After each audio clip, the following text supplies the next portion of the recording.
श्मशान में जन्मी भक्ति योगिनी के पुनर्जन्म की कथा। भूमिका काल के आरंभ से पूर्व और काल के अंत के बाद भी जो रहते हैं वे ही महाकाल है। वे संहार करते हैं परंतु केवल विनाश के लिए नहीं, पुनर्निर्माण के लिए। उनका प्रत्येक रूप चेतना को झकझोर देने वाला होता है। आज मैं जो कथा कहने जा रहा हूं वह केवल एक कहानी नहीं है, वह भक्ति का, पुनर्जन्म का और आत्मविकास का अद्भुत दस्तावेज है। यह कथा है एक योगिनी की जिसने श्मशान में जन्म लेकर महाकाल को अपना सर्वस्व बना लिया। पहला भाग। श्मशान की गोद में जन्मी चैतन्यता वर्षों पूर्व उज्जैनी नगरी से दूर एक घना जंगल था जिसके मध्य स्थित था एक प्राचीन श्मशान। वहां ना कोई आता था ना कोई जाता, केवल रात्रि की निस्तब्धता में श्वासों की आवाज और शवों की राख उड़ती थी। उसी भूमि पर एक स्त्री ने जन्म लिया। उसे किसी ने त्याग दिया था। वह रोई नहीं, बस मौन रही। एक तांत्रिक ने उसे उठाया पर नाम दिया चैता। चैता का पालन पोषण श्मशान में हुआ।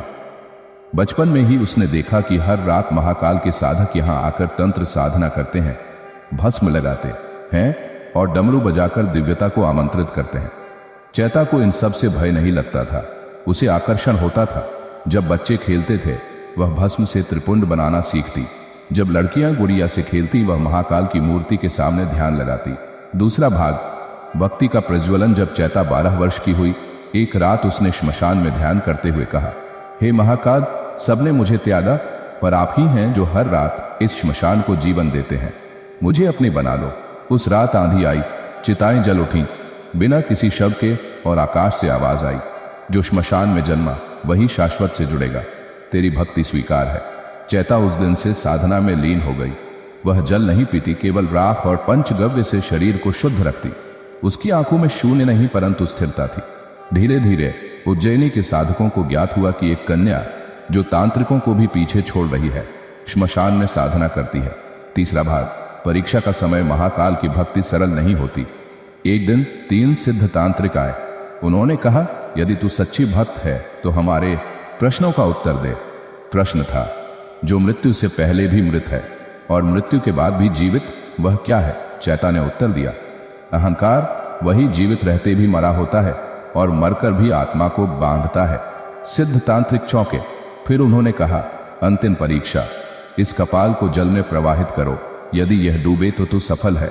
चैता ने कपाल को हाथ में लिया, मंत्र पढ़ा, ओम कपालेश्वराय नमः, और जैसे ही कपाल जल को छूता वह कमल बनकर तैरने लगा।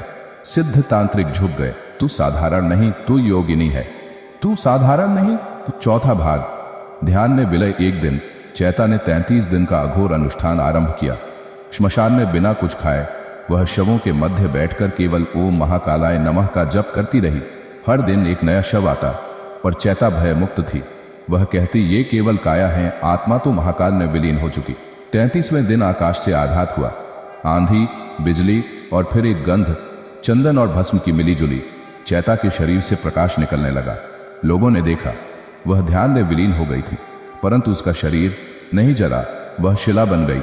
आज भी उज्जैनी से 7 कोस दूर एक शिला है जिसे लोग चैता योगिनी कहते हैं। वहां महाकाल का विशेष पूजन होता है। 5वां भाग। पुनर्जन्म। 500 वर्षों बाद वाराणसी के एक तांत्रिक को स्वप्न हुआ, तू जिस कन्या को मिलने जा रहा है वही चैता का पुनर्जन्म है। वह तांत्रिक वाराणसी की गलियों में एक कन्या से मिला। उसकी आंखों में वही स्थिरता थी, वही मौन, वही जिज्ञासा। उसने पूछा, तू किसकी साधना करती है? कन्या बोली, मैं नहीं जानती नाम क्या है, पर जब मैं श्मशान जाती हूं तो सब कुछ शांत हो जाता है। तांत्रिक ने उसे पहचान लिया। महाकाल की योगिनी फिर से लौट आई है। निष्कर्ष, महाकाल की भक्ति का स्वरूप। महाकाल की भक्ति किसी मंदिर की सीमाओं में नहीं बंधती, वह श्मशान की राख से शुरू होती है और आत्मा के शुद्धतम स्वरूप तक पहुंचती है। चैता योगिनी की कथा हमें सिखाती है, भक्ति जन्म से नहीं, जिज्ञासा से जन्मती है। जहां सब डरते हैं वहां यदि तुम स्थिर रहो, वही सच्चा साधक है।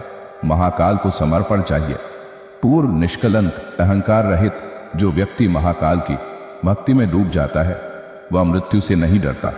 वह जानता है जो मृत्यु का आरंभ है वही मेरा आराध्य है। प्रवचन 2।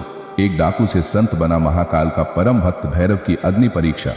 प्रस्तावना। भक्ति का मार्ग केवल मंदिरों और मंत्रों से नहीं चलता, कभी कभी वह अपराध की गलियों से, अधर्म की छाया से होकर महाकाल की शरण तक पहुंचता है। यह प्रवचन उस भक्त की कथा है जिसने जीवन मृत्यु की सीमाओं को पार किया, जो एक क्रूर डाकू था और अंततः महाकाल का परम भक्त बना। नाम था भैरव। यह कथा भैरव के अंतर्मन की है, उसके अहंकार के टूटने की है और महाकाल की उस अग्नि परीक्षा की है जिसने उसे देवतुल्य बना दिया। पहला भाग। जंगल का आतंक। उत्तर भारत के एक घने वन में वर्षों तक एक नाम गूंजता रहा, भैरव। वह केवल डाकू नहीं था, वह यम के समान निर्दयी था। व्यापारियों से लूटपाट, यात्रियों की हत्या और मासूमों पर अत्याचार, ये सब उसकी दिनचर्या थी। एक बार एक ब्राह्मण अपने बेटे के साथ उज्जैन से काशी जा रहा था। भैरव ने उन्हें रोका। ब्राह्मण बोला, ले जो चाहिए पर मेरे बेटे को छोड़ दे। भैरव हंसा, तेरे धर्म से मुझे कुछ नहीं लेना देना। पर तभी बालक बोला, तेरे जैसा शक्तिशाली अगर महाकाल को समर्पित हो जाए तो पूरी धरती बदल जाए। यह शब्द भैरव के मन में कहीं अटक गए। उसने उन दोनों को जाने दिया, लेकिन वह रात उसे सोने नहीं दी। दूसरा भाग। आत्मसंघर्ष की शुरुआत। भैरव की पत्नी, जिसका नाम था कृष्णा, एक शांत स्वभाव की स्त्री थी। उसने वर्षों तक भैरव को बदलने का प्रयास किया, परंतु पहली बार वह स्वयं बोला, कृष्णा, क्या सच में मैं बदल सकता हूं? कृष्णा ने उत्तर दिया, यदि तुझमें जीवन लेने की शक्ति है तो तुझमें जीवन देने की भी शक्ति है, लेकिन महाकाल के सामने तुझे स्वयं को भस्म करना होगा। भैरव ने निश्चय किया। उसने अपने डाकू साथियों से कहा, आज के बाद मैं तुम्हारा नहीं, मैं महाकाल का हूं। सभी ने उसका उपहास किया। उन्होंने कहा, महाकाल को तू क्या देगा? भैरव बोला, जो मैं हूं वही दूंगा और वही त्याग दूंगा। तीसरा भाग। महाकाल की अग्नि परीक्षा। भैरव उज्जैन पहुंचा। महाकाल मंदिर के द्वार पर बैठ गया। उसने न खाया न पिया, केवल मंत्र पढ़ा, ओम नमः शिवाय। हे कालों के भी काल, मुझे स्वीकार करो। 3 दिन बीते। चौथे दिन मंदिर के पुजारियों ने उसे उठाया और कहा, तेरे जैसे अपराधी का यहां क्या काम? भैरव बोला, मैं अपराधी था, पर अब मैं केवल एक भिखारी हूं, महाकाल की कृपा का। पुजारियों ने फिर भी उसे धिक्कारा। रात को महाकाल के गर्भगृह में भस्म अपने आप उड़कर भैरव के माथे पर जा लगी। पुजारी चौंक गए। एक ज्योतिषी बोला, यह संकेत है कि स्वयं महाकाल ने इसे स्वीकार किया है, परंतु इसकी परीक्षा अभी शेष है। चौथा भाग। मृत्यु की गोद में तपस्या। पुजारियों और साधकों ने कहा, यदि तू सच्चा भक्त है तो 21 दिन तक केवल श्मशान में साधना कर, न जल न भोजन, केवल शिव का नाम। भैरव गया। वही जंगल जहां उसने हत्याएं की थीं, उसी श्मशान भूमि में वह बैठ गया। वहां उसने कहा, हे महाकाल, आज मैं वही रक्त की धरती पवित्र करना चाहता हूं जिस पर मैंने अधर्म फैलाया था। दिन बीते, रातें बीती, वह कांपता लेकिन जप नहीं रुकता। 21वें दिन आकाश से वर्षा हुई, परंतु जल नहीं। भस्म की। लोगों ने देखा, भैरव का शरीर प्रकाशमय हो गया। वह कोई साधारण व्यक्ति नहीं लग रहा था। उसकी आंखें जल रही थीं, पर उसमें करुणा थी। 5वां भाग। एक संत का उदय। भैरव फिर उज्जैन लौटा। इस बार मंदिर के द्वार अपने आप खुले। पुजारियों ने उसे सम्मान से बुलाया, आओ संत भैरव, आज से तुम मंदिर के रक्षक हो। भैरव ने किसी पद की इच्छा नहीं की। उसने केवल एक झोपड़ी बनाई और वहां रहकर महाकाल के नाम पर जड़ी बूटियों से बीमारों की सेवा करने लगा। लोगों ने देखा, जो कभी मृत्यु बांटता था अब जीवन दे रहा है। एक दिन एक वृद्ध स्त्री आई जिसकी आंखें नहीं थीं। भैरव ने उसके माथे पर भस्म लगाई और बोला, हे महाकाल, तू ही आंखें है, तू ही दृष्टि। स्त्री की आंखें खुल गईं। छठा भाग। भैरव का अंत या आरंभ। वर्षों बाद जब भैरव का अंतिम समय आया, वह उसी श्मशान में गया जहां उसने अपनी तपस्या की थी। वहां उसने कहा, हे महाकाल, अब तू ही मेरी अग्नि है, तू ही राख है, तू ही गति है। उसके शरीर ने वही ध्यानावस्था में समाधि ली। उसी स्थान पर एक दिव्य ज्योति उत्पन्न हुई और आज भी वहां भैरव धाम नाम का एक स्थान है जहां लोग श्रद्धा से जाते हैं। निष्कर्ष। परिवर्तन का मार्ग भैरव की कथा हमें सिखाती है, सबसे बड़ा पापी भी सबसे बड़ा भक्त बन सकता है। महाकाल केवल पुण्य नहीं पश्चाता भी स्वीकारते हैं। जहां हत्याएं हुई थीं वहां तपस्या हो सकती है। महाकाल की दृष्टि में कोई स्थायी अपराधी नहीं होता, केवल वह जो स्वयं को बदलना चाहता है। भैरव की भक्ति एक संदेश है कि जो स्वयं को भस्म कर देता है वही शिव के समीप पहुंचता है। प्रवचन 3। भस्मरूपी बालक की चमत्कारी कथा। जब मासूम ने महाकाल को हंसाया। प्रस्तावना। महाकाल जिनका स्वरूप भयानक है परंतु जिनका हृदय करुणा से भरा हुआ है, जो काल है पर बच्चों जैसे सरल भी। बहुत लोग सोचते हैं कि शिव की भक्ति में केवल गंभीरता और तपस्या होती है, परंतु क्या आपने कभी सोचा है कि महाकाल हंसते भी हैं? आज हम एक ऐसे अद्भुत बालक की कथा सुनने जा रहे हैं जिसने महाकाल को न केवल अपनी भक्ति से बल्कि अपनी मासूमियत से भी हंसाया। यह वह कथा है जिसमें भक्ति केवल जप या तप नहीं थी, बल्कि खेल, सरलता और निस्वार्थ प्रेम था। पहला भाग। एक साधारण गांव, असाधारण बालक। मध्य भारत के एक छोटे से गांव भानपुर में एक निर्धन ब्राह्मण परिवार था। उस घर में जन्मा एक बालक, नाम रखा गया भीमया। जन्म से ही उसका शरीर दुर्बल था। वह ना दौड़ पाता ना खेल पाता। मां कहती, शिव का नाम लिया कर बेटा, वही तुझे बल देंगे। भीमा दिन भर शिवलिंग की मिट्टी की मूर्तियां बनाता, भस्म जैसे राख से खेलता और अपना शरीर सफेद कर लेता। गांव वाले उसका मजाक उड़ाते, ये क्या भूत बनता रहता है, पर वह केवल मुस्कुराता और कहता, मैं महाकाल जैसा दिखता हूं, भूतों के राजा भी तो है ना वो। दूसरा भाग। मंदिर के पुजारी की घृणा। गांव के शिव मंदिर में एक वृद्ध पुजारी थे। वे कठोर अनुशासन में विश्वास करते थे। एक दिन भीमा मंदिर गया और भस्म लगे हाथों से शिवलिंग को छू लिया। पुजारी ने डांटते हुए कहा, तेरे जैसे गंदे अस्वस्थ बालक को मंदिर में आने का अधिकार नहीं। भीमा बोला, क्या महाकाल भी मुझे नहीं अपनाएंगे? पुजारी ने क्रोध में कहा, महाकाल तुझसे नाराज हो जाएंगे। भीमा घर लौट आया। रात को उसने अपने मिट्टी के शिवलिंग के सामने बैठकर प्रार्थना की, अगर आप मुझसे नाराज हैं तो मुझे उठा लीजिए, पर अगर नहीं तो मुझे बस एक बार हंसते हुए दर्शन दीजिए। तीसरा भाग। एक असाधारण स्वप्न। उस रात गांव में भयानक आंधी चली, पेड़ों की शाखाएं टूटी और मंदिर का द्वार अपने आप खुल गया। भीमा को स्वप्न आया, एक विशाल आकृति, भस्म लिप्त शरीर, जटाएं जिनसे गंगा बह रही थी और आंखों में स्नेह था। महाकाल ने मुस्कुराते हुए कहा, तू मेरे जैसा दिखता नहीं, तू मेरा ही अंश है। भीमा बोला, पुजारी कहते हैं मैं अपवित्र हूं। महाकाल ने हंसते हुए कहा, जो प्रेम से पुकारे उसके शरीर की नहीं, आत्मा की सुगंध से मैं आकर्षित होता हूं। स्वप्न टूट गया, पर महाकाल की हंसी अभी भी गूंज रही थी। चौथा भाग। बालक की भक्ति की परीक्षा। अगले दिन मंदिर के पुजारी को सूचना मिली कि राजा के काफिले को बारिश में फंसने से बचाने के लिए भैरव पूजन करना होगा। पुजारी ने गांव वालों से कहा, जो भी शिव को सबसे प्रिय हो वही यह पूजन कर सकता है। गांव वालों ने नाम सुझाए, बड़े साधु, तपस्वी, वृद्ध, पर तभी मंदिर के मुख्य दीपक की लौ बुझ गई। उसी समय भीमा मंदिर में आया, भस्म में सना हुआ, हाथ में मिट्टी का शिवलिंग। उसने कहा, मैं तो केवल खेलता हूं, लेकिन क्या सेवा कर सकता हूं? पुजारी व्यंग्य से हंसे, अगर तू दीपक की लौ जला दे तो तुझे स्वीकार करूंगा। भीमा झुका, उसने अपने माथे की भस्म ली और दीपक में फूंकी मारी। अग्नि प्रज्वलित हो उठी।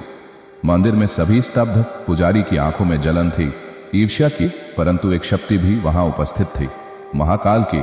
पांचवां भाग। महाकाल का आगमन। मंदिर में अचानक डमरू की ध्वनि गूंजने लगी। कोई नहीं बजा रहा था।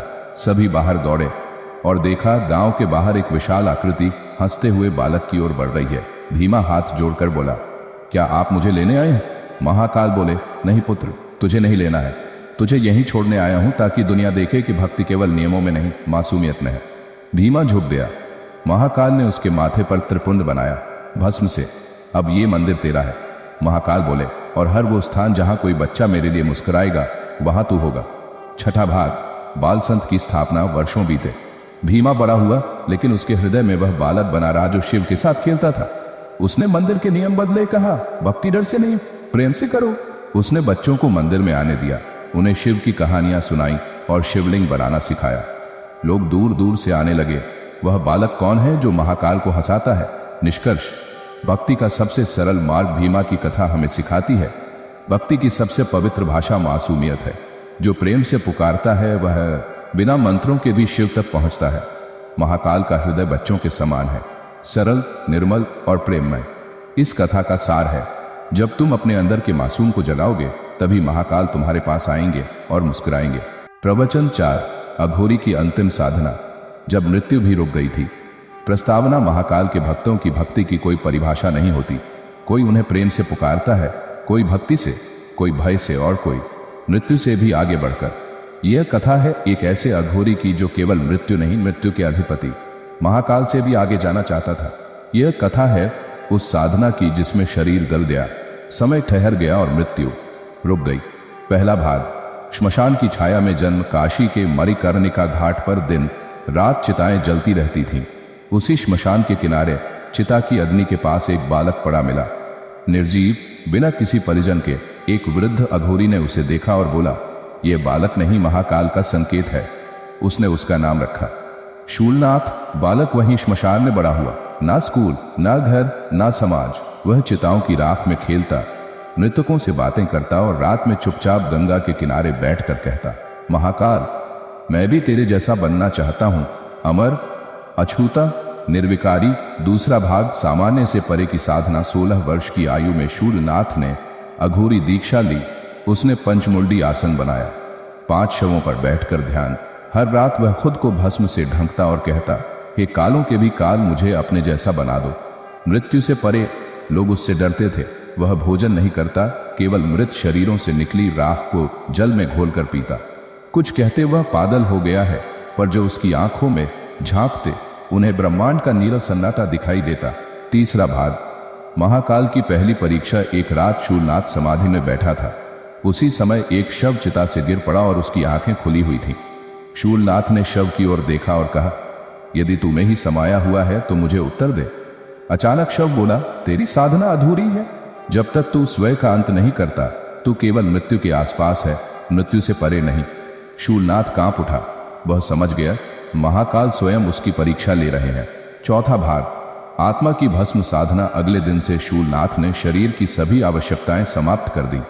उसने अग्नि के सामने खड़े होकर तपस्या शुरू की, बिना पलक झपकाए, बिना सांस रोके। 21 दिन बीते, शरीर गल गया, उसकी हड्डियां दिखने लगी, पर उसकी आंखें, वे अभी भी जग रही थीं। लोगों ने कहा, यह जीवित नहीं है, यह कोई और ही तत्व है। एक वृद्ध साधु बोला, यह मृत्यु की सीमाओं से पार जा चुका है, अब इसे कोई शास्त्र नहीं, केवल महाकाल ही समझ सकते हैं। 5वां भाग, मृत्यु रुक गई। एक रात एक वट वृक्ष के नीचे शूलनाथ ध्यानस्थ था। तभी यमदूत आए। उन्हें उसकी प्राणवायु को हरने का आदेश था, पर जैसे ही वे पास पहुंचे, हवा रुक गई, चिता की आग बुझ गई और समय ठहर गया। यमदूत बोले, हम मृत्यु लाते हैं, पर इस शरीर में कोई मृत्यु नहीं है, यह तो स्वयं मृत्यु का रूप बन गया है। तभी आकाश में डमरू बजा, महाकाल प्रकट हुए। 6ठा भाग, शिव का वरदान। महाकाल बोले, शूलनाथ, तू जो बनना चाहता था वही बन चुका है। तू मृत्यु के पार है, पर अब तेरे पास विकल्प है। इस शक्ति को अपने लिए रख या संसार के लिए बांट। शूलनाथ बोला, मैं अब कुछ नहीं चाहता, केवल तेरे चरणों में समाना चाहता हूं। महाकाल बोले, तो फिर तू वहीं रहेगा, श्मशान में, हर चिता के पास, हर अघोरी के ध्यान में, हर मृत्यु से डरने वाले के हृदय में आशा बनकर। 7वां भाग, अघोरी नहीं, संरक्षक। वर्षों बाद कई साधकों ने यह अनुभव किया कि जब वे मृत्यु के समीप होते हैं, कोई अज्ञात शक्ति उन्हें खींच लाती है। शांति की ओर काशी के एक युवा ने आत्महत्या का प्रयास किया। वह चिता पर चढ़ा, पर किसी ने उसे पीछे खींच लिया। उसने पलट कर देखा, एक भस्मलिप्त अघोरी। वह बोला, मृत्यु का समय महाकाल तय करते हैं, तू नहीं। फिर वह अंतर्ध्यान हो गया। लोग कहते हैं वह शूलनाथ था, आज भी महाकाल के दूत की तरह श्मशान में बैठा रहता है। निष्कर्ष, मृत्यु से आगे महाकाल शूलनाथ की कथा हमें सिखाती है, मृत्यु सबसे बड़ा डर नहीं, सबसे बड़ा भ्रम है। जो स्वयं को भस्म कर देता है, उसे मृत्यु भी छू नहीं सकती। सच्ची भक्ति में शरीर नहीं, आत्मा तपती है। अंततः महाकाल कहते हैं, जो मृत्यु से डरता है वह जीता नहीं, जो मृत्यु को स्वीकारता है वह मेरा हो जाता है। प्रवचन 5, स्त्री की वह पुकार जिसने महाकाल को रोने पर मजबूर कर दिया। करुणा की सबसे प्राचीन कथा। प्रस्तावना, शिव, जिन्हें हम महाकाल कहते हैं, वे केवल विनाश के देवता नहीं हैं, वे करुणा के महासागर हैं। उनकी आंखें केवल तांडव की ज्वाला नहीं, संवेदना की गहराई भी लिए रहती हैं। आज हम एक ऐसी कथा सुनने जा रहे हैं जहां एक स्त्री की पुकार ने महाकाल के भीतर के पिता, रक्षक और करुणा स्वरूप को जागृत कर दिया। एक ऐसी पुकार जिससे स्वयं महाकाल भी रो पड़े। पहला भाग, सती की परछाई। ग्राम वसुंधरा की करुणा। मध्य भारत के प्राचीन वनांचल में बसा एक ग्राम था, वसुंधरा। वहां एक निर्धन स्त्री रहती थी, द्रौपदी। नाम मात्र समान था महाभारत की द्रौपदी से, पर जीवन की पीड़ा शायद उससे भी गहरी। पति बीमार, संतानें भूखी और समाज से बहिष्कृत, पर उसकी भक्ति अडिग थी। हर दिन वह नदी किनारे जाकर शिवलिंग पर जल चढ़ाती और कहती, हे महाकाल, मैं कुछ नहीं चाहती, बस इतना कि मेरी आंखों में आंसू तब आए जब तू उन्हें पहुंचने आ सके। दूसरा भाग, समाज का क्रूर विधान। गांव के पुरोहित और बड़े लोग द्रौपदी से कहते, तेरे जैसे दरिद्र को शिव नहीं सुनते, तेरी पूजा अपवित्र है। एक दिन बारिश के मौसम में उसकी छोटी बेटी बीमार पड़ी। द्रौपदी ने गांव के वैद्य से विनती की। उन्होंने कहा, शिव के सामने इतने वर्षों से तू रोती आई है, अब उसी से उपचार मांग।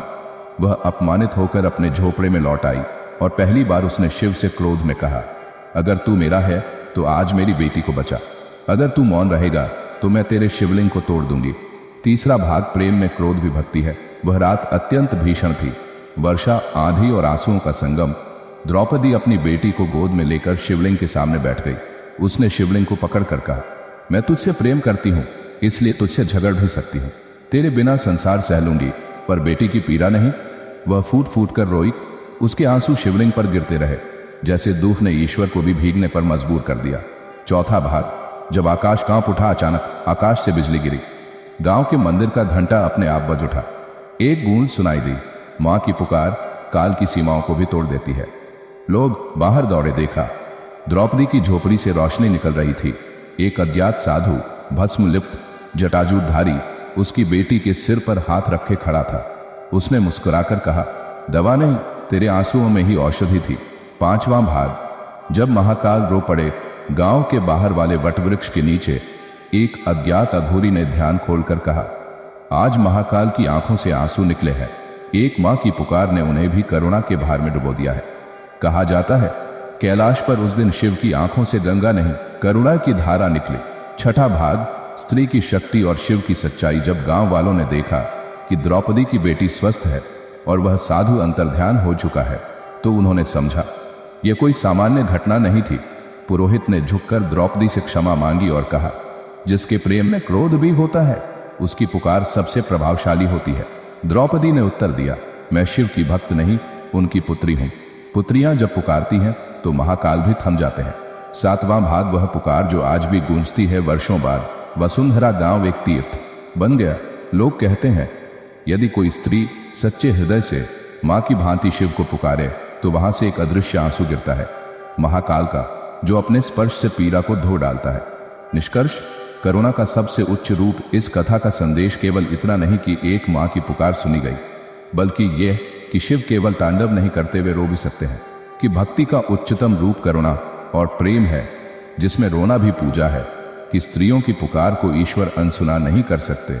महाकाल कहते हैं, मेरे लिए सबसे सुंदर मंत्र वह है जिसमें मां की करुणा का स्वर हो और आंसुओं की धार हो। प्रवचन 6, गूंगे भिक्षुक की सच्ची पहचान। जब महाकाल स्वयं भिक्षा मांगने उतरे।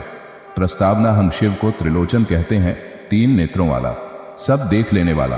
परंतु क्या आपने कभी उस शिव को देखा है जो गूंगा है, जो भूता नहीं, मांगता है, जो भिक्षुक बनकर आता है, पर भीतर वह स्वयं महाकाल होता है। आज की यह कथा एक ऐसे रहस्यमयी भिक्षुक की है जो बोलता नहीं था, पर जिसने पूरे गांव की आत्मा को झकझोर कर रख दिया, और अंत में सब समझ गए, भिक्षुक नहीं, स्वयं महाकाल थे। पहला भाग, रहस्यमयी आगमन। यह घटना है राजस्थान के एक वीरान गांव मूगधाम की। सूखा पड़ा हुआ था, खेत बंजर थे, पशु मर चुके थे। गांव के लोग ईश्वर को कोस रहे थे, अगर भगवान है तो हमारी पुकार क्यों नहीं सुनते। उसी समय एक अजनबी गांव में आया।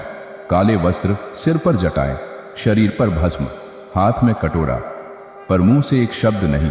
वह प्रत्येक घर के दरवाजे पर जाता, हाथ फैलाता, पर कुछ कहता नहीं। गांव वाले कहते, भिखारी है, पर बोलता क्यों नहीं। दूसरा भाग, उपहास और असंवेदनशीलता। गांव का प्रधान बोला, अगर यह बोल नहीं सकता तो हम कैसे जाने यह सच्चा भिक्षुक है या कोई छलिया। लोगों ने उस पर हंसना शुरू कर दिया। कुछ बच्चों ने उसके पीछे पत्थर फेंके, किसी ने उसके कटोरे में गंदा पानी डाल दिया, पर वह कुछ नहीं बोला। हर रात वह श्मशान के पास पीपल के पेड़ के नीचे सोता, एक दीपक जलाकर, जैसे वह किसी को याद कर रहा हो या किसी को पुकार रहा हो। तीसरा भाग, एकमात्र संवेदना। गांव की एक विधवा स्त्री, भाग्यश्री, जो स्वयं भिक्षा मांगकर जीवन जीती थी, उसने उसे देखा और कहा, तू भी मुझ जैसा है, तेरे पास भी शब्द नहीं पर पीड़ा है। उसने प्रतिदिन अपने हिस्से की रोटी में से आधा भाग उस गूंगे को देना शुरू किया। वह व्यक्ति कुछ नहीं कहता, बस हाथ जोड़ता और रोटी ग्रहण कर उस स्त्री के पैरों को स्पर्श करता। भाग्यश्री ने एक दिन कहा, तू चाहे गूंगा हो, पर तेरे मौन में करुणा की ध्वनि है, तू मुझसे बड़ा है। चौथा भाग, गांव की पीड़ा और शांति की दस्तक। कुछ दिनों बाद गांव में और सूखा बढ़ गया। झगड़े, चोरी, अविश्वास सब फैल गया। लोग भाग्यश्री से पूछते, क्या वो गूंगा भिक्षुक ही तेरा सहारा है? वह उत्तर देती, हाँ वो गूंगा नहीं, मौन ईश्वर है।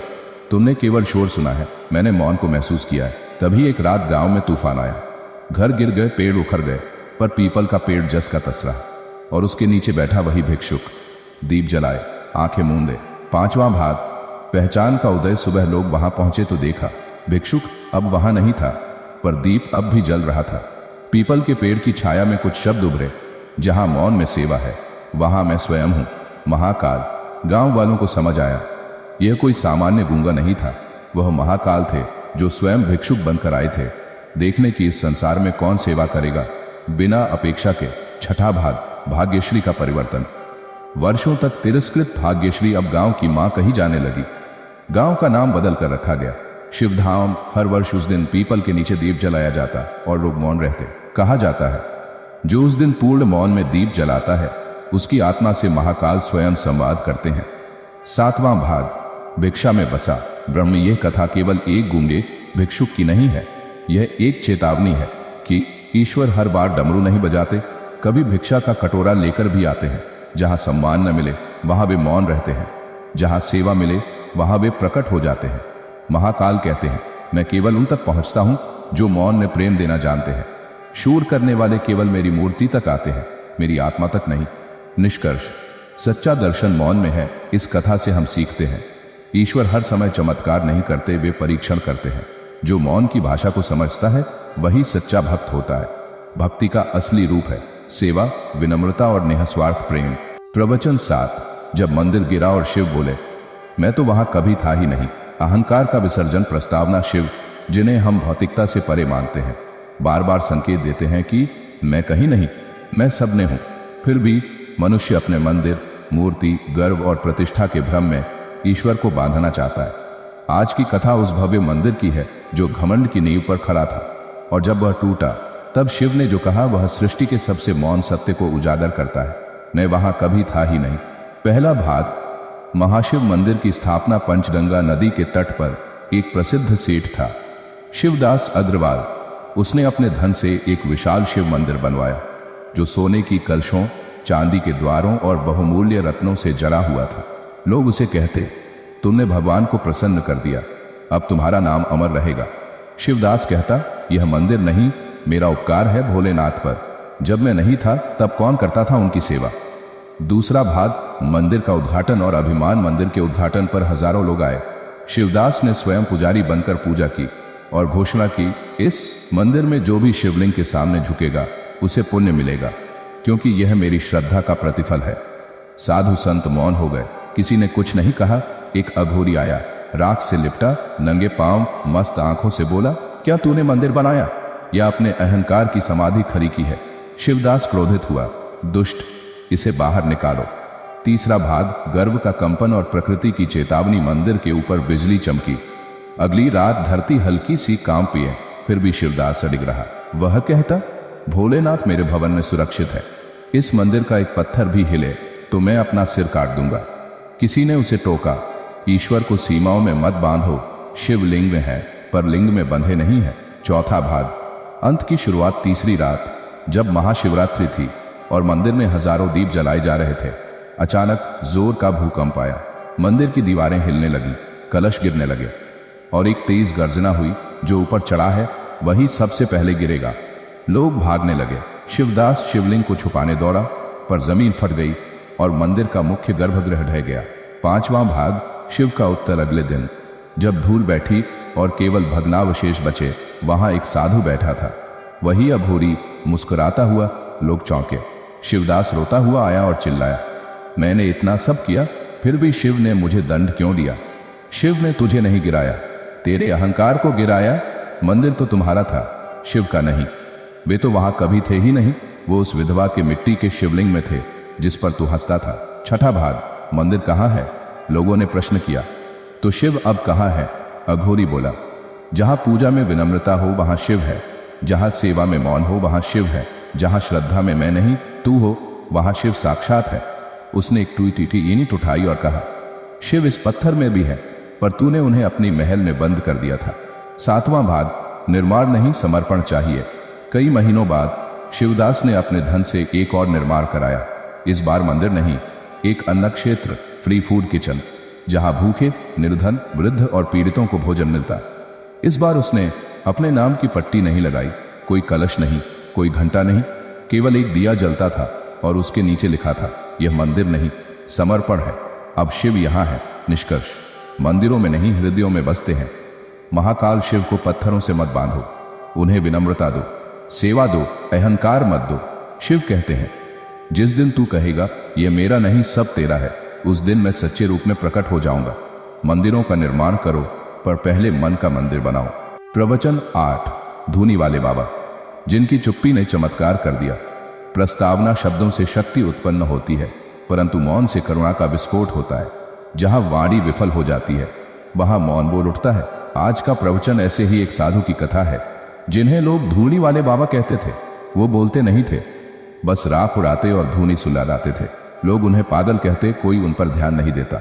पर एक दिन जब गांव पर प्रलय आया, तब वही बाबा जो मौन थे बोल उठे और महाकाल का चमत्कार घटा। अध्याय 1। धूनी वाले बाबा की रहस्यमयी उपस्थिति। यह कथा है बुंदेलखंड क्षेत्र के छोटे से गांव देवलिया की।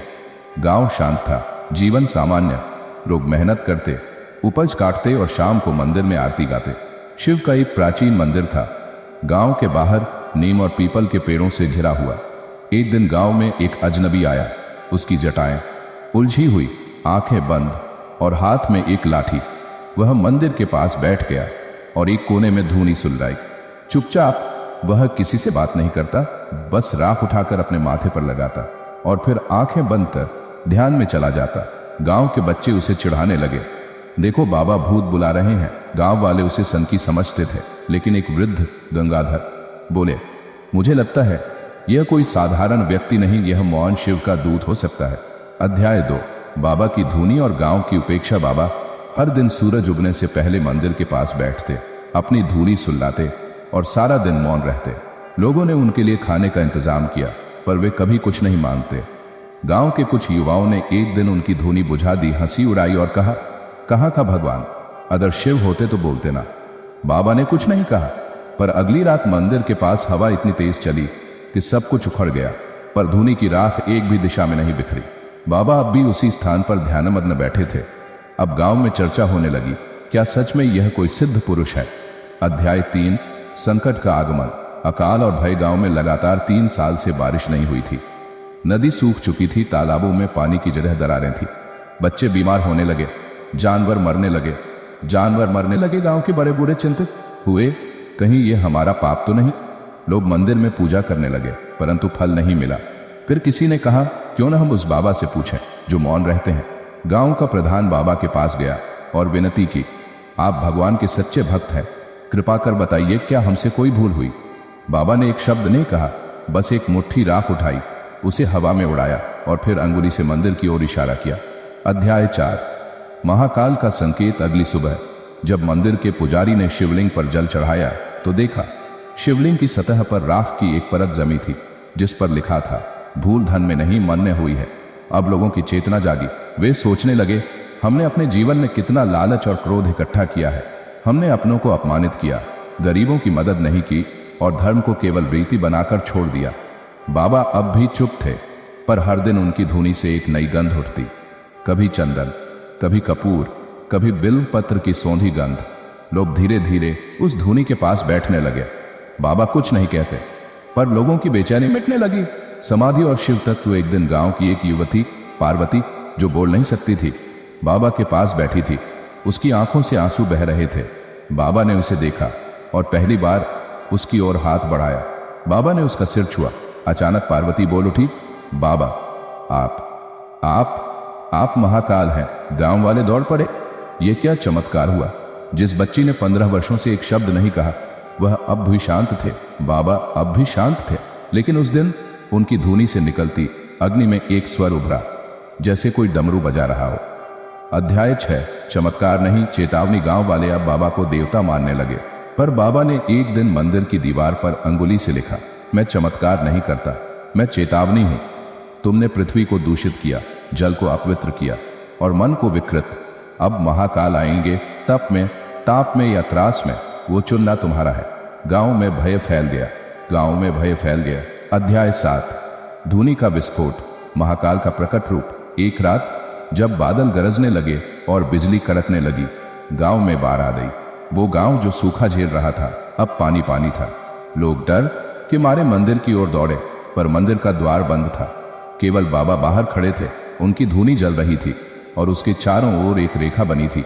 कोई भी जल उस रेखा को पार नहीं कर पाया। लोग बाबा के पास जमा हो गए। बाबा ने पहली बार मुख खोला। महाकाल को तुमने मंदिर में कैद कर दिया था, अब उन्होंने तुम्हें प्रकृति के सामने खोल दिया है। जिसने खुद को खोला है वही बचेगा, बाकी सब बहेगा। बाबा ने अपनी धूनी की राख उठाई, लोगों पर फेंकी और पानी पीछे हटने लगा। सुबह तक गांव बच गया, पर केवल वही लोग जो धूनी की रेखा के भीतर थे। अध्याय 8। समर्पण की पुनर्स्थापना। उस घटना के बाद गांव में एक नई परंपरा शुरू हुई।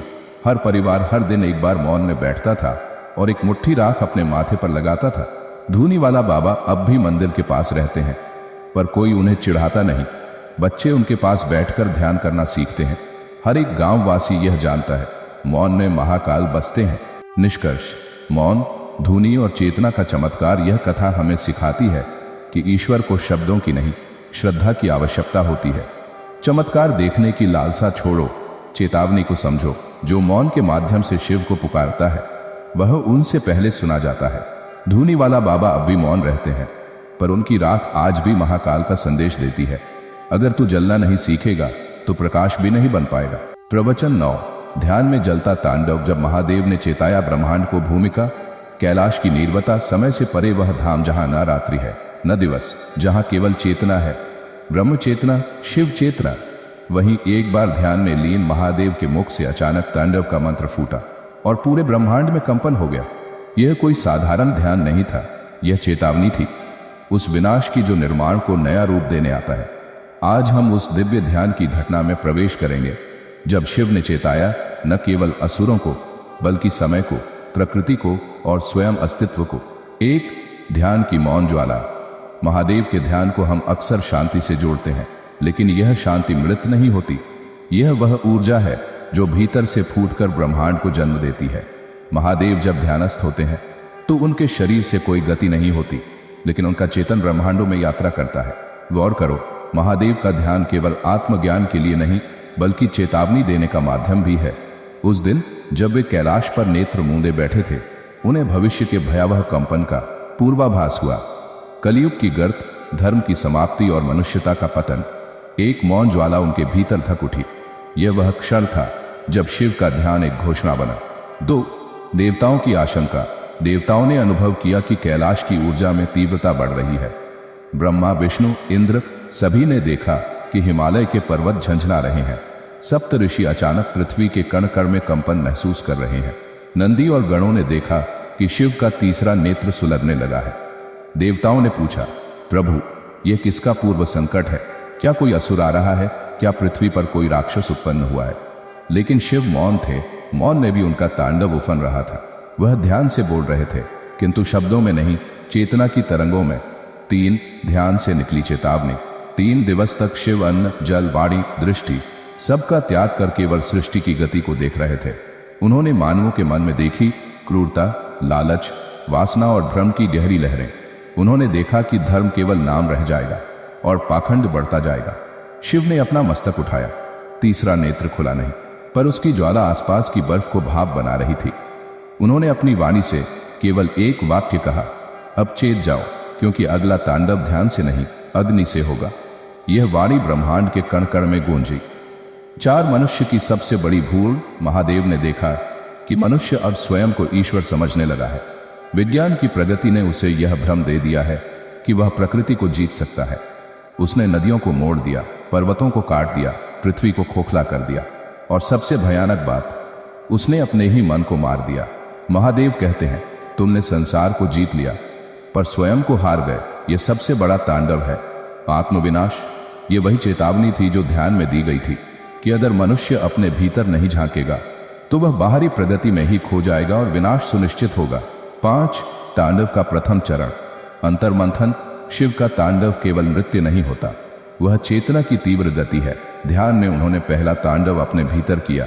अपने त्रिशूल से उन्होंने अपने भीतर के शांत तत्व को उकसाया, क्योंकि जब ब्रह्मा सोते हैं, विष्णु विश्राम में होते हैं, तब केवल शिव जागते हैं। यह पहला चरण है, अंतर्मंथन। शिव कहते हैं, यदि तुम्हारा मन तुम्हें सत्य न बताए तो मैं तुम्हें झकझोरूंगा। जो सत्य से भागेगा वह मेरी दृष्टि से नहीं बच सकता। 6. पृथ्वी की पुकार, प्रकृति की करा। ध्यान में शिव ने पृथ्वी की पुकार सुनी। जंगल जल रहे थे, समुद्र गरज रहे थे, वनों से पशु गायब हो रहे थे। पृथ्वी रो रही थी और उसका रोना किसी मनुष्य को सुनाई नहीं दे रहा था, लेकिन शिव ने सुना। उन्होंने कहा, प्रकृति मेरी पत्नी है, जो उसे दुख देगा मैं उसे शांत नहीं देख सकता। तांडव की ज्वाला और तेज हुई। ध्यान का ताप अब कैलाश से पृथ्वी तक फैल चुका था।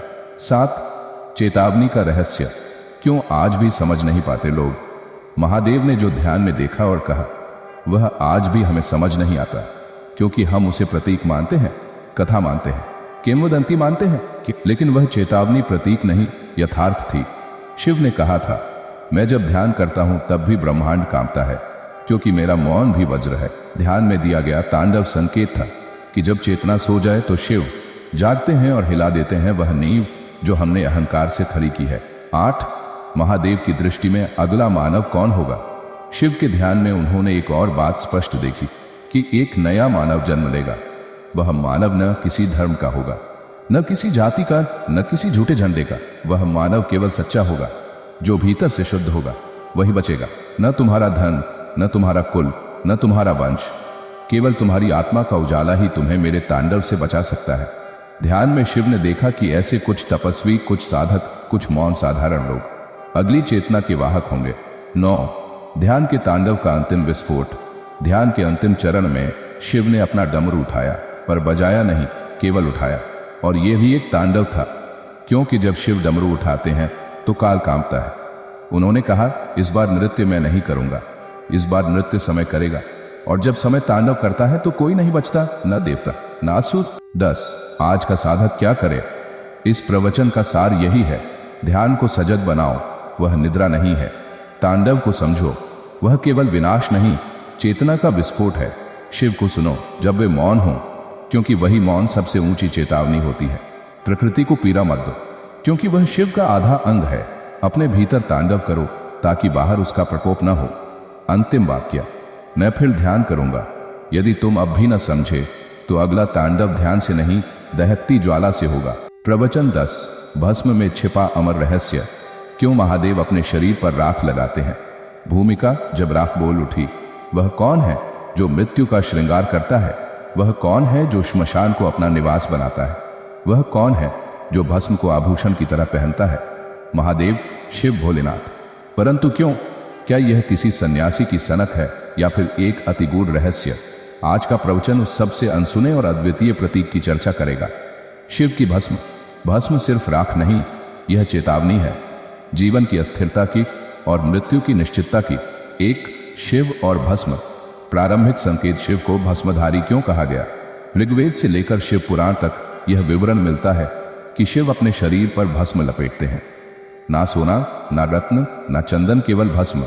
जब सृष्टि का निर्माता, विनाशकर्ता और पालक स्वयं को केवल राख से ढकता है तो यह साधारण बात नहीं रह जाती, यह भस्म एक गूढ़वाणी बन जाती है। 2. भस्म, मृत्यु की स्वीकृति या चेतावनी। शिव की भस्म किसी मृत देह की नहीं होती, बल्कि आत्मा के मोह की समाप्ति की प्रतीक होती है। जो जलता है वही मिटता है, और जो मिटता है वही शिव में समाहित होता है। भस्म शिव की चेतावनी है उस संसार को जो स्वयं को अमर मान बैठा है। भस्म कहती है, देखो यही होगा तुम्हारा भी, तो जब तक हो सत्य को धारण करो, पाखंड को नहीं। 3. श्मशान की राख और ब्रह्म का ज्ञान। शिव का निवास श्मशान क्यों? क्योंकि वहां कोई झूठ नहीं बचता। वहां न कोई राजा होता है, न भिखारी, न कोई ब्राह्मण, न शूद्र, न कोई धर्म, न अधर्म। वहां केवल भस्म होती है, और भस्म शिव का श्रृंगार बनती है, क्योंकि उन्होंने जीवन के छल को पार कर लिया है। मैं श्मशान पर इसलिए बैठता हूं क्योंकि वहीं तुम अपने वास्तविक स्वरूप में लौटते हो। 4. भस्म विनाश या मुक्ति। कई लोग मानते हैं कि भस्म मृत्यु की निशानी है, पर शिव के लिए भस्म मुक्ति का द्वार है। शिव कहते हैं, जब तुम राख बनते हो तभी तुम्हारे भीतर प्रकाश जन्म लेता है। जब अहं, वासना, क्रोध सब जल जाते हैं तभी आत्मा स्वच्छ होती है। शिव भस्म को इसलिए धारण करते हैं ताकि वे हमें यह दिखा सकें कि मुक्ति केवल त्याग से नहीं, बल्कि पूर्ण जलन, इनर कंबस्टन से मिलती है। 5. भस्म और तांडव। क्या संबंध है? जब शिव तांडव करते हैं तो भस्म उड़ती है और वह भस्म उस मोह की होती है जो भीतर जल चुका होता है।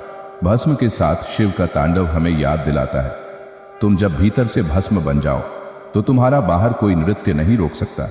फिर तुम्हारे कर्म तांडव बनते हैं और तुम्हारा जीवन शिव स्वरूप। भस्म शिव की नृत्य मुद्रा में ऊर्जा की अंतिम पराकाष्ठा है। वह कहती है, अब कुछ नहीं बचा है खोने को, अब केवल ईश्वर है। 6. योग में भस्म साधक के लिए क्या संकेत है? आधुनिक साधकों के लिए भस्म का क्या अर्थ है? क्या यह केवल प्रतीक है या दहन प्रक्रिया? स्मृति, स्मरण कि मैं नश्वर हूं, स्मरण कि मैं नश्वर हूं, स्मरण कि मेरा शरीर पिंजरा है, स्मरण के समय मेरा स्वामी नहीं, मेरी चेतना है। योग में जब साधक भस्म धारण करता है तो वह स्वयं से कहता है, अब कुछ शेष नहीं, अब केवल आत्मा का उन्नयन है। 7. जीवन का भस्मीकरण। वह चेतावनी जो हमें नहीं दिखती। हम प्रतिदिन भौतिक चीजों के पीछे दौड़ते हैं, धन, प्रसिद्धि, सौंदर्य, सत्ता। पर क्या आपने देखा, हर दिन, हर सांस के साथ हम धीरे धीरे भस्म बनते जा रहे हैं। रोग, वृद्धावस्था, चिंता, क्रोध, ये सब हमें भीतर से जला रहे हैं। शिव कहते हैं, जब तुम स्वयं भस्म बनते हो तब तुम्हें शिव का स्थान बनता है। इसलिए भस्म केवल शरीर पर नहीं, मन पर भी लगानी चाहिए। 8. शिष्य और शिव। एक रहस्यमयी संवाद। एक बार एक शिष्य ने शिव से पूछा, प्रभु, आप सृष्टि के देवता हैं, फिर भी भस्म में क्यों रहते हैं? शिव मुस्कुराए और बोले, क्योंकि सृष्टि झूठ है और झूठ को झुलसाने के लिए सत्य की भस्म चाहिए। मैं उस भस्म को पहनता हूं जो तुम्हारे झूठे व्यक्तित्व को जला चुकी है। शिष्य मौन हो गया। शिव ने उसकी ओर राख फेंकी और वह ध्यान में डूब गया। 9. शिव की चेतावनी। अब भी समय है। आज जब संसार फिर से मोह, युद्ध, पाखंड और अभिमान से भर गया है, शिव की भस्म हमें पुकारती है। वह कहती है, तांडव शुरू होने वाला है। यह भस्म तुम्हारी रक्षा कवच है। अगर तुम स्वयं को जलाने का साहस रखते हो, जो जल जाएगा वही बचेगा, जो राख बनेगा वही अमर होगा, जो स्वयं को त्यागेगा वही शिव बनेगा। 10. भस्म का रहस्य। निष्कर्ष में संदेश। भस्म क्या है? यह मृत्यु नहीं, मुक्ति है। यह अंत नहीं, आरंभ है। यह प्रतीक नहीं, प्रक्रिया है। यह श्रृंगार नहीं, संकल्प है। और यह शिव की चेतावनी है। मैं राख में लिपटा हूं ताकि तुम्हें दिखा सकूं कि यही तुम्हारा अंतिम रूप है, और जब तुम इसे स्वीकार लोगे तब तुम भी तांडव में शामिल हो सकोगे, बिना भय के। प्रवचन 11। गर्भ में गूंजा तांडव। जब अजन्मे ने महाकाल को पुकारा। भूमिका।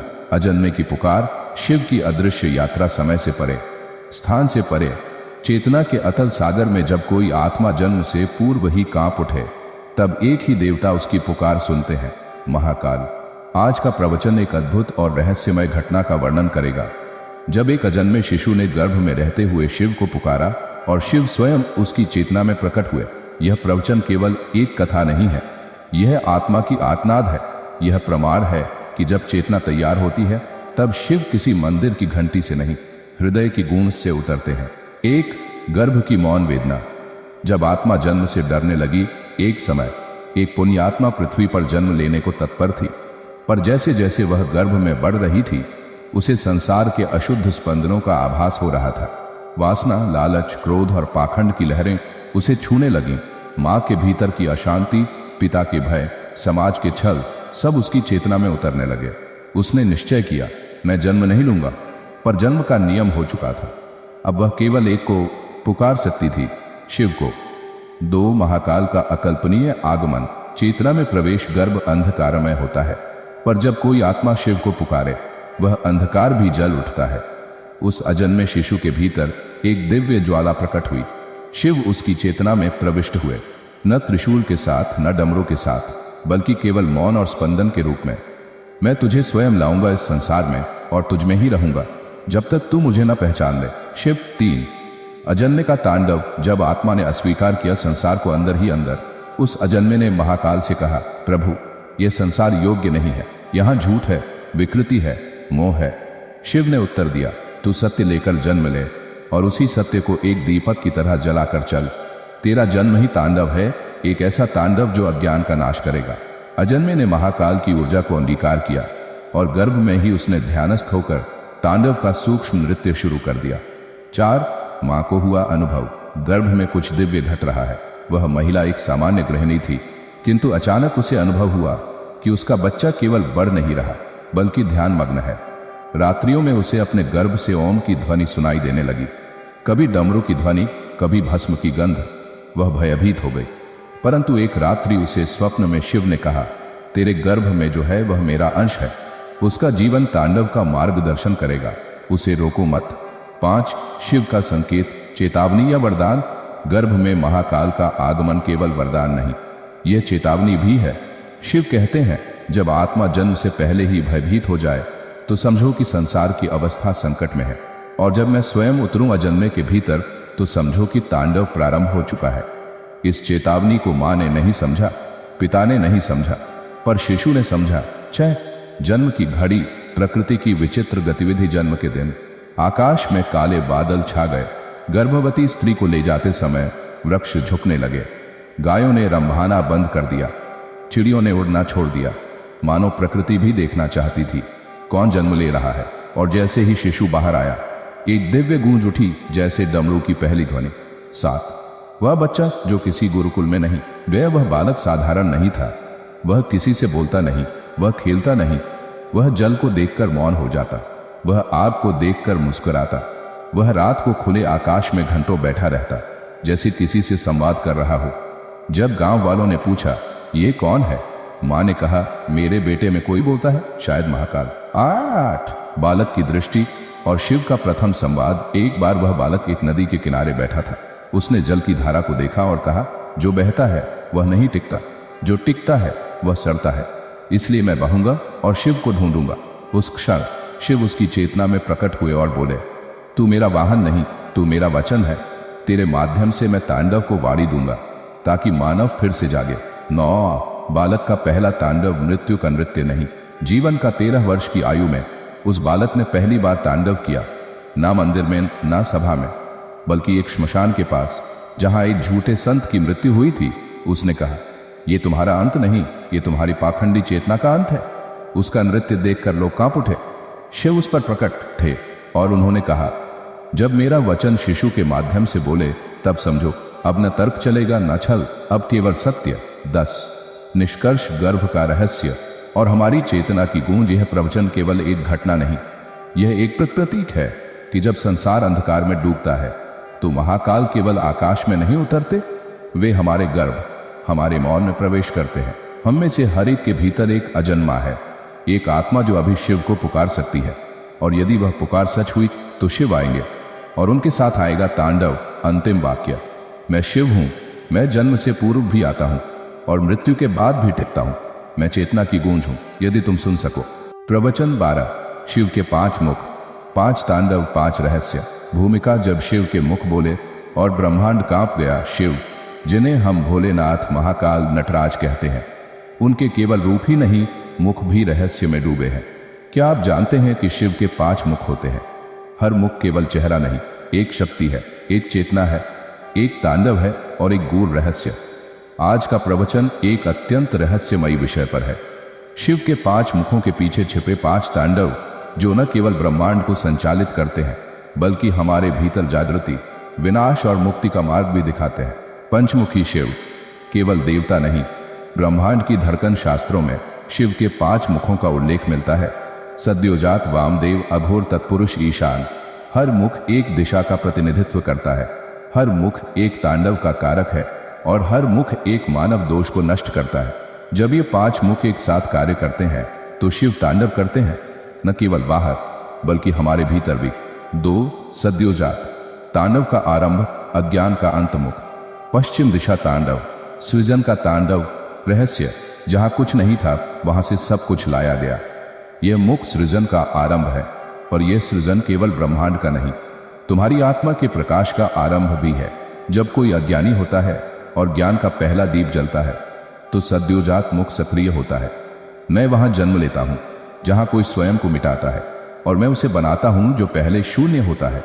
3 वामदेव, प्रेम का तांडव, अहंकार का विनाश मुख। उत्तर दिशा तांडव, भावनाओं का तांडव, रहस्य, सौंदर्य और करुणा के भीतर छिपा है विनाश। वामदेव मुख प्रेम का प्रतीक है। यह मुख संसार को दिखाता है कि ममता, करुणा और कला भी एक शक्ति है, पर जब प्रेम पर अहंकार हावी होता है तो शिव वामदेव मुख से तांडव करते हैं मूल्यों की पुनर्स्थापना के लिए। मैं तुम्हारे भीतर प्रेम बनकर आया पर तुमने उसे स्वार्थ बना लिया। अब मैं उसे नृत्य से शुद्ध करूंगा। 4 अघोर, मृत्यु का तांडव, भय का समापन मुख। दक्षिण दिशा तांडव, विनाश का तांडव रहस्य। मृत्यु मेरा वस्त्र है पर वह तुम्हारा भय नहीं बन सकती। अघोर शिव का सबसे भयानक मुख है। यही मुख है श्मशान में नाचता है। यही मुख भूतों, प्रेतों, राक्षसों का स्वामी है। यही मुख मृत्यु से नहीं डरता। वह मृत्यु को अपने साथ रखता है। जब संसार डर से संचालित होने लगे तो अघोर मुख तांडव करता है और हर भय को राख में बदल देता है। तुम मृत्यु से डरते हो और मैं मृत्यु की आंखों में देखता हूं और मुस्कुराता हूं। तुम क्या समझोगे मुझे? तत्पुरुष, मौन का तांडव, ध्यान का उद्घोष मुख। पूर्व दिशा तांडव, मौन का तांडव रहस्य। शब्द जहां समाप्त हो जाए वहीं शिव बोलते हैं। तत्पुरुष मुख वह है जो ध्यान का द्वार खोलता है। यह मुख बोलता नहीं, यह मौन है। पर यही मौन ब्रह्मा, विष्णु और इंद्र को भी सुनाई देता है। जब संसार चिल्लाता है, जब शब्द खोखले हो जाते हैं, तब शिव तत्पुरुष मुख से मौन का तांडव करते हैं। तुमने शब्दों से सत्य ढूंढा पर सत्य तो मेरे मौन में था। अब मैं तुम्हें मौन में जला दूंगा।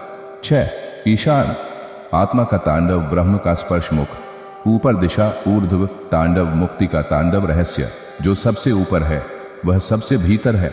ईशान मुख शिव का उच्चतम रूप है। यह ना ब्रह्मांड में है न शरीर में, यह केवल आत्मा में है। जब साधक योग में स्थिर होता है, जब सभी विकार शांत हो जाते हैं, तब ईशान मुख खुलता है और मुक्ति का तांडव आरंभ होता है। अब तुम कुछ नहीं हो और जो कुछ नहीं होता है वही मैं हूं। 7 पंचमुख शिव, मानव के भीतर जागृत हो सकते हैं। क्या ये मुख केवल शिव में है या हमें भी? उत्तर है हमें भी। जब हम कुछ नया सीखते हैं, सद्योजात जागता है। जब हम सच्चा प्रेम करते हैं, वामदेव मुस्कुराता है। जब हम भय से लड़ते हैं, अघोर शक्ति देता है। जब हम ध्यान में उतरते हैं, तत्पुरुष मौन करता है। और जब हम मैं को त्यागते हैं, ईशान मुक्त करता है। शिव हमारे बाहर नहीं, हमारे भीतर के 5 मुखों में है। 5 मुख, 5 तांडव, जीवन का पंचमहाभूत सत्य। इन 5 मुखों से शिव न केवल तांडव करते हैं बल्कि हमें भी नचाते हैं। मुख तांडव जीवन, संकेत सद्योजात सृजन, स्वयं को जानो। वामदेव प्रेम अहंकार को त्यागो, अघोर मृत्यु भय से मुक्त हो जाओ। तत्पुरुष ध्यान मौन की साधना करो। ईशान मौन की साधना करो। ईशान मुख, ये 5 मुख एक साथ खुलते हैं। शास्त्र कहते हैं कि जब शिव के सभी 5 मुख एक साथ सक्रिय होते हैं तब केवल तांडव नहीं होता, महातांडव होता है। ब्रह्मांड में कंपन उत्पन्न होता है, पृथ्वी डगमगाने लगती है, साधक जागृत होते हैं और पापात्माएं स्वयं ही जलने लगती हैं। यह चेतावनी है, तांडव शुरू होने वाला है और पंचमुखी शिव अब मौन नहीं रहेंगे। 10 निष्कर्ष, शिव के 5 मुखों का एक मंत्र। ओम सद्योजाताय नमः, ओम वामदेवाय नमः, ओम अघोराय नमः, ओम ईशानाय नमः। यह मंत्र केवल जप नहीं, यह आत्मा में 5 तांडवों को जागृत करने की प्रक्रिया है। आज से जब आप यह मंत्र जपें तो इन 5 मुखों को अपने भीतर अनुभव करें, क्योंकि शिव केवल त्रिनेत्रधारी नहीं, वे पंचमुखी है और हर मुख एक चेतावनी है। अब जागो, अब नृत्य करो, अब शिव बनो। प्रवचन 13 डमरू की पहली ध्वनि। जब ब्रह्मांड ने शिव को पहचाना। भूमिका, जब मौन टूटा। शिव का पहला कंपन, जिस दिन शिव ने डमरू उठाया और पहली बार उसे बजाया, उसी दिन ब्रह्मांड में शब्द उत्पन्न हुआ। उससे पहले केवल मौन था, शून्यता थी। कोई भाषा नहीं, कोई ध्वनि नहीं, कोई कंपन नहीं। पर जैसे ही डमरू की पहली ध्वनि हुई, शिव की चेतना ब्रह्मांड में फैल गई। यही वह क्षण था जब ब्रह्मांड ने शिव को पहचाना। यह प्रवचन उस दिव्य क्षण का गहन विश्लेषण है जब डमरू ने न केवल ध्वनि दी बल्कि चेतना, ऊर्जा और जीवन को भी आकार दिया। एक डमरू केवल वाद्य नहीं, सृष्टि का बीज। डमरू छोटा है पर उसका अर्थ अनंत है। शिव का डमरू एक और सृजन है, दूसरी ओर विनाश, एक और लय है, दूसरी ओर तांडव, एक और चेतना है, दूसरी ओर परम मौन। डमरू का आकार भी रहस्यपूर्ण है, ऊपर और नीचे संकुचित, बीच में विस्तृत, जैसे ब्रह्मांड का संकुचन और विस्तार। जब शिव डमरू बजाते हैं, वह केवल संगीत नहीं उत्पन्न करते, वह ब्रह्मांड की गति को प्रारंभ करते हैं। 2 पहली ध्वनि, नाद ब्रह्म की उत्पत्ति। प्रथम ध्वनि को शास्त्रों में कहते हैं नाद, और वह नाद ब्रह्म है, अर्थात ध्वनि ही ब्रह्म है। डमरू की पहली ध्वनि से अक्षर प्रकट हुए, सप्तस्वर उत्पन्न हुए, वाणी जागृत हुई और ओम की मूल ध्वनि अस्तित्व में आई। शिव बोले नहीं, शिव ने डमरू बजाया और ब्रह्मांड बोलने लगा। 3 ब्रह्मा और विष्णु की चेतना जागृत हुई। उस समय ब्रह्मा सुषुप्ति में थे, विष्णु योग निद्रा में थे। डमरू की ध्वनि ने उन्हें भी जगा दिया। ब्रह्मा ने कहा, यह ध्वनि क्या है? विष्णु ने कहा, यह ध्वनि नहीं, यह चेतना है, यह शिव है। डमरू की पहली गूंज से ही ज्ञान का विस्तार हुआ, धर्म का बीज बोया गया और समय की गिनती शुरू हुई। 4. संस्कृत के 14 महेश्वर सूत्र। डमरू से उत्पन्न शास्त्रों के अनुसार जब शिव ने डमरू बजाया तो उससे निकले 14 महेश्वर सूत्र, जो आगे चलकर संस्कृत व्याकरण के मूल बने। पाणिनि ऋषि ने इन्हें सुना और संस्कृत व्याकरण की रचना की। यह सूत्र केवल भाषा नहीं, यह ब्रह्मांड के संचालन की ध्वनि प्रणाली है। न केवल देवताओं ने बल्कि हवा, जल, अग्नि और आकाश ने भी पहली बार वही ध्वनि सुनी और उससे जीवंत हो गए। 5. डमरू की ध्वनि और तांडव का आरंभ। डमरू की पहली ध्वनि के बाद शिव ने तांडव प्रारंभ किया। हर डमरू की ताल पर एक एक तत्व जागा। पहली ताल पर अग्नि, दूसरी पर वायु, तीसरी पर जल, चौथी पर पृथ्वी, पांचवी पर आकाश। डमरू ने लय दी, तांडव ने गति दी और ब्रह्मांड ने आकार लिया। 6. डमरू की ध्वनि आज भी हमारे भीतर जीवित है। डमरू केवल शिव का वाद्य नहीं बल्कि हमारी चेतना का स्रोत भी है। जब कोई गहरी साधना में उतरता है तो उसे भीतर नाद सुनाई देता है, जो डमरू की ही प्रतिध्वनि है। यह नाद बताता है कि शिव अभी भी हमारे भीतर डमरू बजा रहे हैं, पर केवल वे सुन सकते हैं जो मौन में उतरते हैं। जो बाह्य ध्वनि को बंद कर दे वही अंतर की डमरू सुन सकता है। 7. जब डमरू बंद होता है तांडव समाप्त नहीं होता। शिव का डमरू मौन भी होता है, पर इसका मतलब तांडव थमता नहीं। डमरू जब बंद होता है तो मौन तांडव शुरू होता है। विचार नष्ट होते हैं, वासनाएं समाप्त होती हैं, आत्मा स्वयं को पहचानती है। यह तांडव दिखाई नहीं देता, पर यही सबसे गहरा होता है। 8. आधुनिक युग में डमरू की ध्वनि का महत्व। आज का युग शोरगुल का है। मोबाइल की रिंगटोन, सोशल मीडिया की ध्वनियां, दुनिया के चिल्लाने की आवाजें, पर उस सब के बीच जो ध्यान से भीतर झांके वह आज भी डमरू की ध्वनि को सुन सकता है। वह ध्वनि जो कहती है, मैं शिव हूं, मैं मौन भी हूं और नाद भी, तुम चाहो तो मुझे सुन सकते हो। 9. चेतावनी। जब डमरू की गति तेज होती है, शिव जब धीरे धीरे डमरू बजाते हैं तो चेतना जागती है, पर जब वह तेज हो जाए तो ब्रह्मांड की गति बढ़ जाती है और यह महातांडव का संकेत होता है। आज संसार की गति बढ़ रही है, मनुष्य की लालसा असीमित हो गई है, प्रकृति संतुलन खो रही है, धर्म केवल व्यापार बन गया है। यह संकेत है कि शिव का डमरू फिर तेज हो रहा है। 10. निष्कर्ष। डमरू और हमारी आत्मा का संबंध। हर आत्मा में शिव का डमरू है। जब हम ध्यान करते हैं, जब हम सत्य बोलते हैं, जब हम विनम्र होते हैं तो डमरू बजता है, और जब हम क्रोध, घृणा, मोह में फंसते हैं तो डमरू मौन हो जाता है। अब प्रश्न तुमसे है, क्या तुम अपने भीतर डमरू को सुन पा रहे हो? यदि नहीं तो समझो तांडव शुरू होने वाला है। शिव मौन नहीं रहने वाले, ध्वनि अब कंपन बनकर तुम्हें झकझोरने वाली है। अंतिम वाक्य, मैं शिव हूं, मैं नाद हूं। जब डमरू पहली बार बोला तब तुम पैदा हुए थे, और जब डमरू अंतिम बार बोलेगा तब तुम मुक्त हो जाओगे। प्रवचन 14। तांडव के बीच महाशांति। शिव का गूढ़ रहस्य। भूमिका। जब नृत्य में भी मौन था और संहार में भी शांति। संसार की दृष्टि में शिव तांडव का देवता है। नृत्य करते हैं, डमरू बजाते हैं, सब कुछ तोड़ देते हैं, लेकिन क्या आपने कभी सोचा है कि उस तांडव के बीच भी एक अपूर्व शांति छिपी होती है? जब शिव संहार कर रहे होते हैं उसी क्षण उनका हृदय संपूर्ण शांत होता है। आज का प्रवचन उस रहस्य पर केंद्रित है कि शिव का तांडव केवल विनाश नहीं बल्कि एक दिव्य शांति का आह्वान भी है। एक तांडव केवल उग्रता नहीं, एक उच्चतर लय। साधारण दृष्टि में तांडव भयंकर लगता है, नाचता हुआ शिव, ज्वाला सी जलती हुई आंखें, पृथ्वी पर गिरती हुई गगन की चट्टानें। पर जब एक योगी ध्यान की आंख से देखता है तो वह उस नृत्य में एक लय देखता है जो ब्रह्मांड को संतुलित करती है। तांडव में उग्रता नहीं बल्कि ब्रह्मांडीय गति की शुद्धता है। जिसे तुम विध्वंस कहते हो वह मेरे लिए एक शांत उपासना है। 2. क्यों तांडव के बिना शांति अधूरी है? तांडव और शांति दो विरोधाभास नहीं बल्कि दो चरण हैं चेतना के, विकास के। जब भीतर वासना जल रही हो, क्रोध, भय, भ्रम, मोह सब भीतर कुंडली मारे बैठे हों, तो वहां पहले तांडव आवश्यक है। शिव पहले उन विकारों को तोड़ते हैं, फिर उस टूटे हुए आंतरिक संसार में शांति की स्थापना करते हैं। यह वही प्रक्रिया है जो साधक के भीतर होती है। तू शांत कैसे होगा जब तेरे भीतर अभी भी मैं जिंदा है? पहले मैं का तांडव होगा, फिर शांति का सच्चा जन्म। 3 तांडव में भी शिव का चित्त समाधि में रहता है। जब शिव नृत्य करते हैं उनकी गति तेज होती है पर चित्त स्थिर। यह विरोधाभास नहीं, यह योग है जिसे तांडव कहते हैं। उसे शिव केवल शरीर से करते हैं, मन से नहीं। उनका मन तब भी समाधि में रहता है। यही योग का चरम है, जहां शरीर गतिशील हो और मन शांत। 4 रावण ने जब तांडव की लय को पहचाना, एक समय रावण ने शिव का अपमान किया था। शिव ने पांव से कैलाश का टुकड़ा उठाया और रावण को दबा दिया। रावण ने वर्षों तक बंदी होकर वहां शिव की आराधना की और अंत में शिव तांडव स्तोत्र की रचना की। शिव ने उसकी भक्ति स्वीकार की, क्योंकि रावण ने केवल भय नहीं महसूस किया, बल्कि तांडव की भीतर की शांति को समझा। जिन्होंने तांडव की बाहरी उग्रता में मेरे भीतर की शांति को देखा, वही मेरे सच्चे भक्त हैं। 5 क्या हम तांडव से डरते हैं? क्योंकि हम अपने भीतर के विकारों से डरते हैं। जब कोई शिव का तांडव देखता है तो भीतर भय उत्पन्न होता है, पर वह भय वास्तव में शिव का नहीं, बल्कि हमारे भीतर के दोषों का होता है।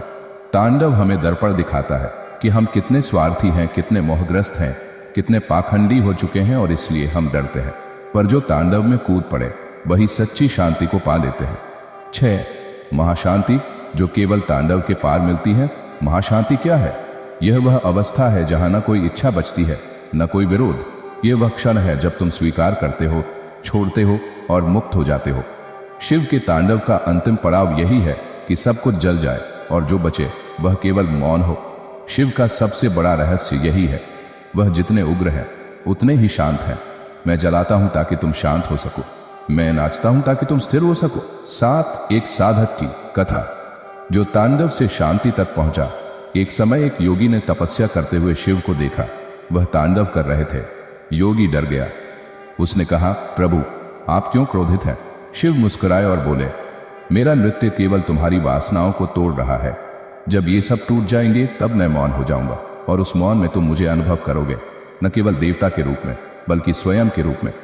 वह साधक फिर कभी भयभीत नहीं हुआ, क्योंकि वह समझ गया कि तांडव से भागना नहीं बल्कि तांडव के साथ बहना होता है। 8 भीतर के 5 तांडव और 5 शांति के द्वार। तांडव का रूप शांति का द्वार। मोह का तांडव वैराग्य की शांति, क्रोध का तांडव करुणा की शांति, लोभ का तांडव संतोष की शांति, भ्रम का तांडव ज्ञान की शांति, मैं का तांडव ज्ञान की शांति। जब तक ये तांडव भीतर है तब तक बाहर का तांडव जरूरी है, और जब ये सब समाप्त हो जाए तो तुम शिव की तरह मौन हो जाते हो। 9 शिव की चेतावनी। तांडव कभी समाप्त नहीं होता जब तक आत्मा शांत न हो। शिव चेतावनी नहीं देते गुस्से से, वे चेतावनी देते हैं प्रेम से। वे कहते हैं, जब तुम भीतर शांत नहीं होते तब मैं बाहर तांडव करता हूं। तुम्हारे कर्म, तुम्हारे विचार, तुम्हारा लोभ, ये सब मुझे नचाते हैं, और जब तुम इन सब से मुक्त हो जाओगे तब मैं भी नाचना छोड़ दूंगा, क्योंकि तब हम दोनों एक हो जाएंगे। 10 निष्कर्ष। तांडव ही मुक्ति है। यदि तुम उसे समझ लो, शिव का तांडव कोई अभिशाप नहीं, वह तुम्हारी मुक्ति की सीढ़ी है। जो भयभीत हुआ वह तांडव में जल गया, जो तांडव को समझा वह तांडव से मुक्त हो गया, और जो तांडव में शांत हुआ वह शिव बन गया। अब तुमसे प्रश्न, क्या तुम तांडव से डरोगे या उस तांडव में शांति को देखोगे? क्योंकि जब शिव तांडव करते हैं तब ब्रह्मांड कांपता है, पर एक साधक मुस्कुराता है, क्योंकि उसे पता है कि अब शांति आने वाली है। प्रवचन 15। जब शिव अंत में चुप हो गए और सब कुछ मुक्त हो गया। भूमिका। जब न शिव बोले न डमरू बजे, फिर भी सब कुछ बदल गया।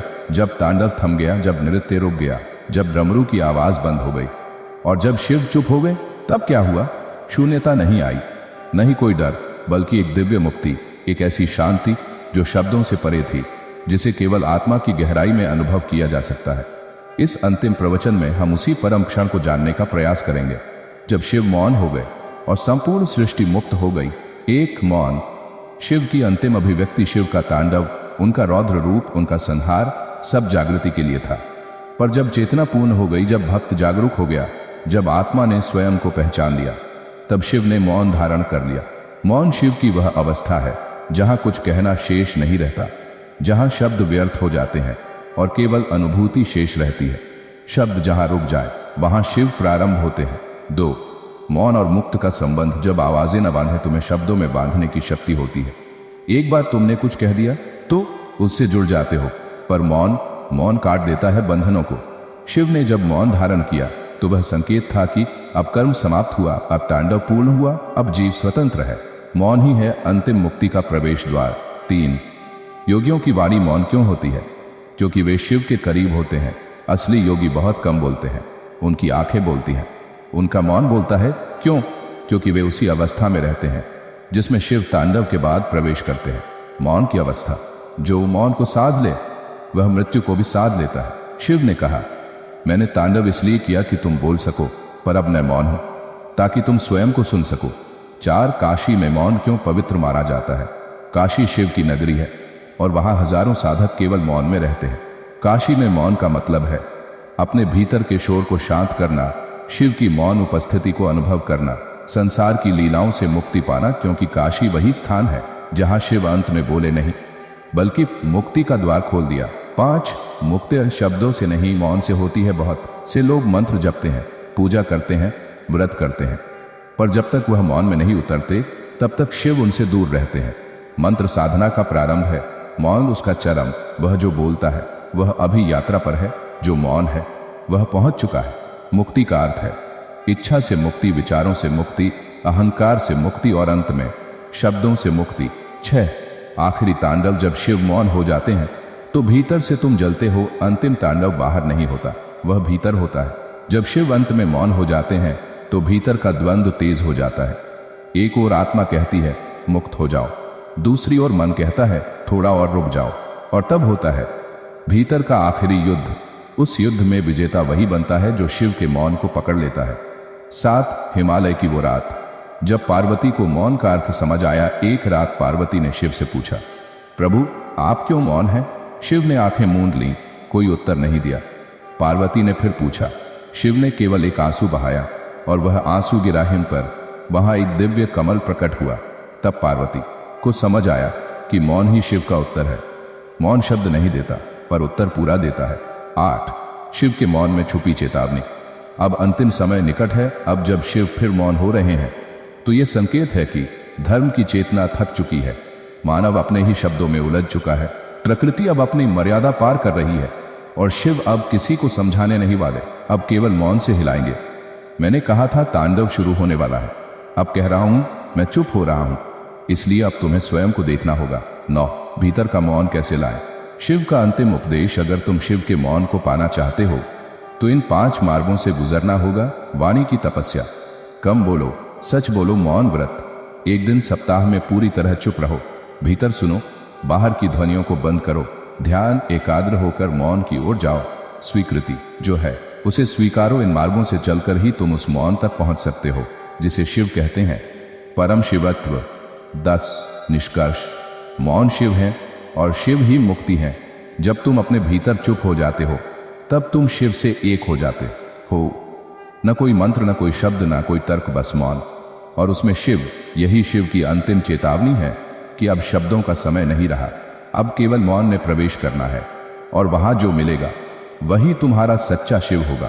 अंतिम वाक्य।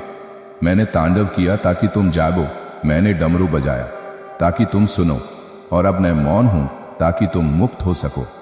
अब मैं कुछ नहीं कहूंगा क्योंकि अब तुम स्वयं को सुनो।